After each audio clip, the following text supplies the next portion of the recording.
మన ప్రభువును రక్షకుడునైన యేసుక్రీస్తు శ్రేష్టమైనటువంటి నామములో మీ అందరికీ నా హృదయపూర్వకమైన శుభాలు, వందనాలు తెలియజేయుచున్నాను.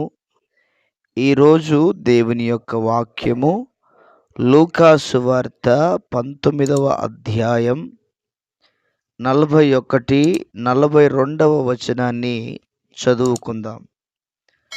ఆయన పట్టణమునకు సమీపించినప్పుడు దానిని చూచి దాని విషయమై ఏడ్చి, నీవును ఈ దినమందైనను నీ దినమందైనను సమాధాన సంబంధమైన సంగతులను తెలుసుకొని నెడల నీకెంతో మేలు, గాని ఇప్పుడవి నీ కనులకు మరుగు చేయబడి ఉన్నవి. మరొకసారి చదువుకుందాం. లూకా సువార్త 19వ అధ్యాయం 41వ వచనము, 42వ వచనము. ఆయన పట్టణమునకు సమీపించినప్పుడు దానిని చూచి దాని విషయమై ఏడ్చి, నీవును నీ దినమందైనను సమాధాన సంబంధమైన సంగతులను తెలుసుకుని ఎడల నీకెంతో మేలు, గాని ఇప్పుడవి నీ కనులకు మరుగు చేయబడి ఉన్నవి. దేవుని పరిశుద్ధమైన నామమునకు మహిమ కలుగునుగాక. క్రీస్తునందు నా ప్రియమైనటువంటి దేవుని బిడ్డలారా, మీ అందరికీ మరొకసారి కృతజ్ఞతలు, వందనాలు తెలియజేస్తున్నాను. చూడండి, చదవబడినటువంటి దేవుని యొక్క మాటల్లో మనం గమనిస్తే సాక్షాత్తు యేసుక్రీస్తు ప్రభువారు యెరూషలేము అనబడుతున్నటువంటి పట్టణమునకు సమీపించినప్పుడు ఆ పట్టణం విషయమై ఏడ్చాడు.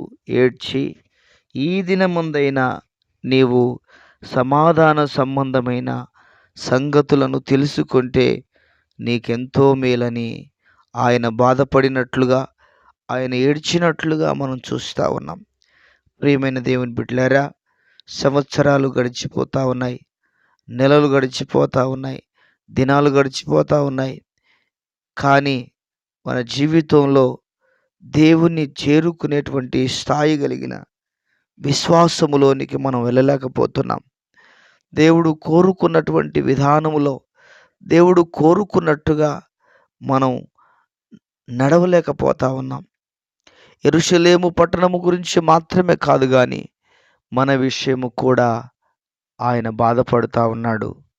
ఆయన మన విషయము కూడా రోదిస్తూ ఉన్నాడు. మన విషయం కూడా ఆయన ఎంతో బాధపడుతున్నాడు. కారణం ఏమిటంటే, ఇంకా నా ప్రజలు నన్ను గూర్చి అర్థం చేసుకోవట్లేదు, ఇంకా నాకు సంపూర్ణంగా లోబడట్లేదు, ఇంకా నన్ను సరైన రీతిలో వెదకట్లేదు, ఇంకా నన్ను సరిగ్గా అర్థం చేసుకోవట్లేదు. ఈ విధంగా ప్రభు మన విషయంలో బాధపడుతూ ఉన్నాడు. ప్రియమైన దేవుని బిడ్డలారా, కనీసం 2024 సంవత్సరం సమీపిస్తున్న వేళలో మనము మన జీవితాలను, మన బ్రతుకులను పరీక్షించుకొని ప్రభువుకు సమీపంగా జీవించగలిగితే అది ఎంతో ఉత్తమము, ఎంతో భాగ్యము, అది ఎంతో మన జీవితాలకు ఆశీర్వాదకరంగా ఉంటుంది. ప్రియమైన దేవుని బిడ్డలారా, చూడండి, పేతురు భక్తుడు యేసయ్యను పట్టించినప్పుడు ఆయన నాకు తెలియదు అని ముమ్మారు అబద్ధమాడినటువంటి పేతురు తర్వాత సంతాపపడి, పశ్చాత్తాపపడి, ఏడ్చి, ఎంతో బాధపడి ప్రభులో కట్టబడ్డాడు. ఎంతో అద్భుతంగా వాడబడ్డాడు, ఎంతో గొప్పగా వాడబడ్డాడు.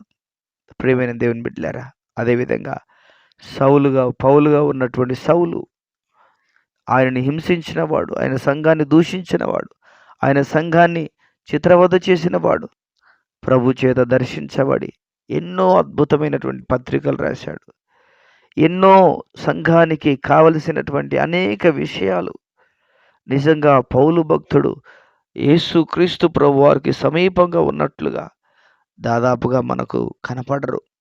ఆయన శిష్యుల్లో కూడా మనకు అంత భక్తిపరులు, అంత త్యాగం కలిగిన వారు, అంత దేవునికి సమీపంగా ఉండగలిగిన వారు మనకు కనిపించరు ప్రియులారా.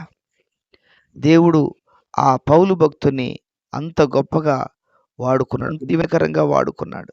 ప్రపంచానికి వేడుకగా కనపరిచాడు పౌలును. పౌలు ద్వారా ఎన్నో అద్భుతాలు జరిగించాడు.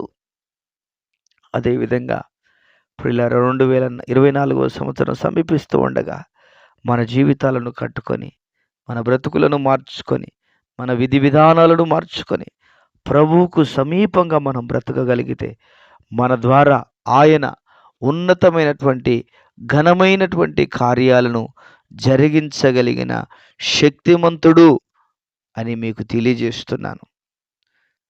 ఇన్ని సంవత్సరాలు, ఇన్ని రోజులు, ఎన్నో అనుభవాల గుండా, ఎన్నో పరిస్థితుల గుండా మనం వెళ్ళినాం.